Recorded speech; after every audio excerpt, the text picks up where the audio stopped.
The purpose of a Data Protection Act would be to outline how data should be handled. That only data which is essential for a particular purpose must be collected. What we are seeing is that we have done away with the right to data portability. Hello everyone, my name is Riddhi. इस lecture में हम लोग पढ़ेंगे digital rights. ये topic mains इन 300 topics का part है। तो digital rights क्या होते हैं? ये कुछ ऐसे ह्यूमन एंड लीगल राइट्स हैं जो कि एक इंडिविजुअल को ये अलाउ करते हैं कि वो कोई भी इन्फॉर्मेशन एक्सेस भी कर सकता है, यूज़ भी कर सकता है, क्रिएट कर सकता है और पब्लिश कर सकता है। तो बेसिकली जितने भी इन्फॉर्मेशन यूज़ करने के लिए जो इंस्ट्रूमेंट्स होंगे, जैसे कि कंप्यूटर्स हो गए या कोई भी इलेक्ट्रॉनिक डिवाइसेस है, मोबाइल फ़ोन्स हो गए या टेलीकम्युनिकेशन नेटवर्क हो गए, वाईफाई वगैरह, ये सारी चीज़ें आप यूज़ कर सकते हैं। तो बेसिकली ये पूरा जो टॉपिक है डिजिटल राइट्स का, ये right to privacy, freedom of speech and expression, ये सारे राइट्स इसके इर्द गिर्द घूमते हैं। ठीक है, तो ये हम इन्हीं पर्टिकुलर टॉपिक से डील करेंगे। तो यहाँ पर क्या है कि आपको ये जो हमारे एग्जिस्टिंग राइट्स हैं, जो हमें फंडामेंटल राइट हमें मिला हुआ है, उसको प्रोटेक्ट करना और रियलाइज़ करना, ये डिजिटल राइट्स का ही पार्ट रहेगा। ठीक है, तो बहुत सारी ऐसी कंट्रीज़ हैं जहाँ पर एक स्पेशल राइट बना हुआ है, राइट टू इंटरनेट एक्सेस। तो कई जगहों पर ये चीज़ प्रोवाइड नहीं की जाती है कि फ्री इंटरनेट नहीं प्रोवाइड किया जा रहा है। तो यहाँ पर बहुत सारी कंट्रीज़ ऐसी हैं जहाँ पर ये राइट ऑलरेडी बना हुआ है। न्यूज़ में क्यों था कि हमारी गवर्नमेंट ने भी एक digital personal data protection bill 2022 का ये बिल है, उसको ड्राफ्ट किया था। और ये पूरा बिल इसलिए लाया गया था ताकि दो तरीके से, एक चीज़ तो इसलिए कि जो भी लोग हैं, हम लोग सिटीजन्स हैं, उनका डेटा प्रोटेक्ट किया जाए, और दूसरा इसलिए कि मान लो कोई ऐसे लॉफुल पर्पसेस हैं जिसके लिए वो डेटा यूज़ करना ज़रूरी है, तो नीड के टाइम पर जस्ट फॉर लॉफुल पर्पसेस ये डेटा यूज़ भी किया जा सके। तो आपका ऑल इन ऑल प्रोटेक्शन के लिए और आपका डेटा प्रोटेक्ट रहेगा। बट अगर कोई ऐसा इंसिडेंट हो जाता है जिसके लिए आपका डेटा यूज़ करना बहुत ज़्यादा ज़रूरी हो जाता है जस्ट फॉर लॉफुल पर्पसेस, तो उस चीज़ के लिए भी आपका डेटा यूज़ किया जा सकता है। तो ये डिजिटल पर्सनल डेटा प्रोसेस करना, ये पूरे बिल का टॉपिक रहेगा। तो अब यहाँ पर क्या होता है कि एक बिल में ये लीगल फ्रेमवर्क पूरा बनाया जाएगा जिसमें आपके पर्सनल डेटा को प्रोटेक्ट किया जाएगा इंडिया में। तो ये डिजिटल राइट्स इंपॉर्टेंट क्यों है? तो सबसे पहली चीज़ तो ये हमारे फंडामेंटल राइट्स है, तो ऑब्वियसली इस वजह से इंपॉर्टेंट है। इंटरनेट आप यूज़ कर सकते हो, ये आपका फंडामेंटल राइट है, और आप इन्फॉर्मेशन एक्सेस करना आपका राइट है।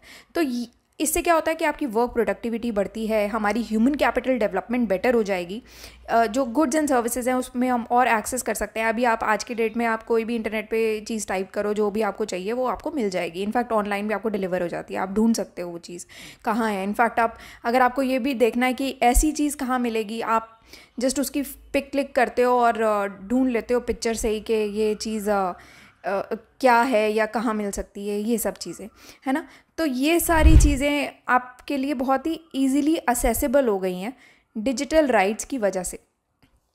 अब digital surveillance governance in India क्या है? तो ये सर्विलेंस पूरी 1885 टेलीग्राफ एक्ट के द्वारा गवर्न की जाती है, और 2000 की इंफॉर्मेशन टेक्नोलॉजी एक्ट भी इसमें शामिल है। ठीक है, तो दोनों एक्ट से आपका डिजिटल सर्विलेंस चलता है।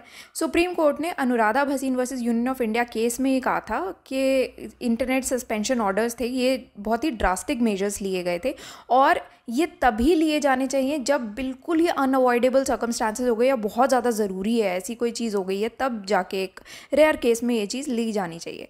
अब ऐसा ही केस में इसमें सुप्रीम कोर्ट ने ये भी डायरेक्ट किया था कि इंटरनेट सस्पेंशन ऑर्डर्स को पब्लिश किया जाना ज़रूरी है। फिर ग्लोबल इनिशिएटिव्स क्या क्या लिए गए हैं डिजिटल राइट्स के लिए। अब ना कुछ इनिशिएटिव्स हैं, ये आपको डिटेल में मेंस पॉइंट ऑफ व्यू से नहीं पढ़ना है, आपको मेंस पॉइंट ऑफ व्यू से सिर्फ ये ध्यान रखना है कि ग्लोबल इनिशिएटिव कौन से थे। जैसे कि पहला है APC इंटरनेट राइट्स चार्टर, दूसरा है internet bill of rights and charter on internet rights and principles, तीसरा है ग्लोबल नेटवर्क इनिशिएटिव। ठीक है, और कुछ इम्पॉर्टेंट एडवोकेसी ग्रुप्स हैं। तो ये सारी चीज़ें आपके लिए बस मेंस पॉइंट ऑफ व्यू से आपको हेडिंग ध्यान रखनी है। जो इसकी डिटेल्स है, ये जो 2-3 पॉइंटर यहाँ पर दिए हुए हैं हर एक ग्लोबल इनिशिएटिव में, ये पॉइंटर आपके लिए प्री पॉइंट ऑफ व्यू से आप पढ़ के जा सकते हो। तो प्री पॉइंट ऑफ व्यू से ये ठीक है, तो आप यहाँ पर पॉज कर सकते हो, इसको पढ़ सकते हो। तो ये कुछ ऐसे ग्लोबल इनिशिएटिव्स हैं जो डिजिटल राइट्स के लिए लिए गए हैं, तो आप यहाँ से ये चीज़ पढ़ सकते हैं। फिर अब इंडिया में भी कुछ इनिशिएटिव डेफिनेटली लिए गए होंगे, तो इंडियन गवर्नमेंट ने भी बहुत सारे स्टेप्स लिए हैं कि अपने डिजिटल राइट्स को इंश्योर करने के लिए, जैसे कि एक नेटवर्क इंफ्रास्ट्रक्चर बनाना, सारी स्टेट्स में इंटरनेट प्रोवाइड करना, कुछ विलेजेस में भी हब्स क्रिएट किए गए हैं ताकि उनको इंटरनेट एक्सेस प्रोवाइड हो पाए। फिर नेशनल ब्रॉडबैंड मिशन चलाया गया था जिसमें कुछ फंड्स एलोकेट किए थे गवर्नमेंट ने। फिर डिजिटल इंडिया मिशन लॉन्च हुआ था जो कि काफ़ी बड़ा सक्सेस भी रहा था। बहुत सारे कंसर्न्स भी हैं आप डिजिटल राइट्स से रिलेटेड, तो कोई भी टॉपिक आएगा उसमें प्रोज एंड कॉन्स रहेंगे। तो कंसर्न्स क्या हैं डिजिटल राइट्स के? सबसे पहले तो इंटरनेट आपका प्रोवाइड तो हो गया बट वो स्पीड पे नहीं आ पा रहा, तो टेक्नोलॉजी इंटीग्रेशन जो है सोसाइटी में वो स्पीड पे है नहीं। फिर ज़्यादातर लोगों के पास अभी भी ऐसे लोग हैं जहाँ पर मोबाइल फ़ोन वगैरह या ऐसे कोई डिवाइसेस नहीं है, कंप्यूटर नहीं है, मोबाइल फ़ोन नहीं है, तो इंटरनेट कनेक्टिविटी एक बहुत बड़ा इशू है, ठीक है। तो लोग उसका फ़ायदा नहीं उठा पा रहे हैं। फिर unequal access of the internet, मतलब कि ज़्यादातर लोग इंग्लिश बोलने वाले तो है नहीं हमारी कंट्री में, अभी भी विलेजेस में ये चीज़ डोमिनेट कर रही है कि लोगों को इंग्लिश नहीं आती है उतनी। तो इस केस में इंटरनेट अवेलेबिलिटी होके भी लोग उसका इस्तेमाल नहीं कर पा रहे हैं क्योंकि ज़्यादातर इंटरनेट इंग्लिश में ही अवेलेबल है प्रीडोमिनेंटली, है ना। तो लोगों को अगर इंग्लिश नहीं आती तो वो आप फ़ायदा नहीं उठा सकते। फिर डेटा जो ऑलरेडी इंटरनेट पे दिया जाता है उसमें कितनी बार तो डेटा मैन्युपुलेटिव है, फेक न्यूज़ चल रही हैं, तो विदाउट एरर डेटा ढूंढना आजकल मुश्किल हो जाता है, ये हालत है।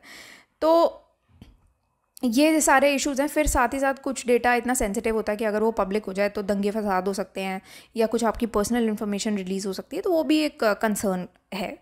और फिर नेट न्यूट्रलिटी का प्रिंसिपल आता है, उसको भी मेंटेन करना बहुत ज़रूरी है। इसमें क्या करना है, बेसिकली जितने भी इंटरनेट सर्विस प्रोवाइडर्स हैं उनको सारा कंटेंट इक्वली ट्रीट करना पड़ेगा without prioritising access to any one platform, ठीक है। तो आपको इक्वल कंटेंट अवेलेबल कराना चाहिए। फिर राइट टू प्राइवेसी भी मेंटेन करनी बहुत ज़रूरी है, ये हमारे फंडामेंटल राइट का पार्ट है, article 21 of right to life, ठीक है, वहाँ से लेकर के ही चलता है। तो राइट टू प्राइवेसी एक बहुत इंपॉर्टेंट पार्ट है हमारे कॉन्स्टिट्यूशन का, तो वो भी हमारी मेंटेन होनी चाहिए। ऐसा नहीं है कि आपने इन्फॉर्मेशन प्रोवाइड करने के चक्कर में किसी की प्राइवेसी को इन्फ्रिंज कर दिया।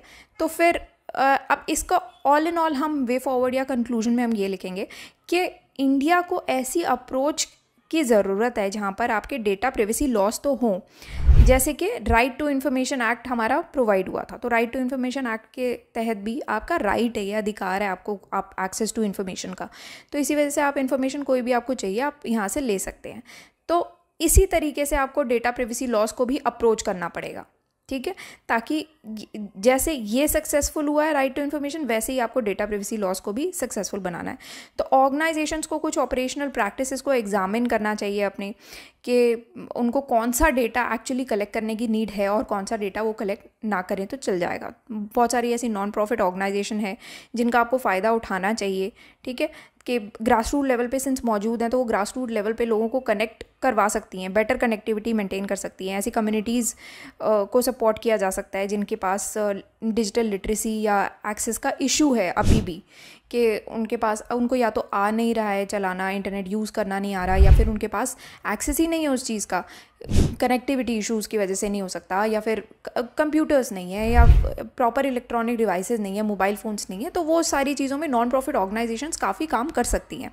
तो ये काफ़ी इंपॉर्टेंट हो जाता है ऐसे टाइम पे ये इंश्योर करना कि डिजिटाइजेशन जो है वो हमारी डेमोक्रेटिक वैल्यूज़ पर ग्राउंडेड होना चाहिए। ऐसे यूज़र्स को एम्पावर करना चाहिए उसको जहाँ पर उनकी freedom of speech and privacy दोनों को ही प्रोटेक्शन मिले। आप जो कहना चाहो, कोई भी बात अपनी व्यक्त करना चाहो वो आप कर पाओ, साथ ही साथ आपकी प्राइवेसी भी मेंटेन हो पाए।